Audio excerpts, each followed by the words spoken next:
મને શાહ છે, મારા સનનું નામ હયાન શાહ છે.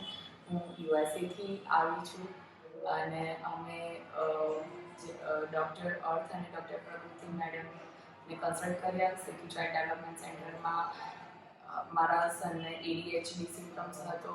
સો એનું eye contact, concentration, hyper activity આ બધા સિમ્ટમ્સ અમને જોવા મળતા હતા. પણ અહીંયા થેરાપી લીધી, સ્ટાફનો સપોર્ટ, ડૉક્ટર બધાના થકી તમને એનામાં ઇમ્પ્રુવમેન્ટ જોવા મળ્યું. એનું eye contact, concentration, hyper activity બધામાં અમને રિઝલ્ટ જોવા મળ્યું. અને ડૉક્ટર અર્થ અને પ્રકૃતિ મેડમ અને પૂરા સ્ટાફનો અમે આભાર માનીએ છીએ. અને અહીંયા જે કરવામાં આવતી હતી એક્ટિવિટી, થેરાપી બધાની મેથડ બધું અમે સેટિસ્ફાઈડ છે.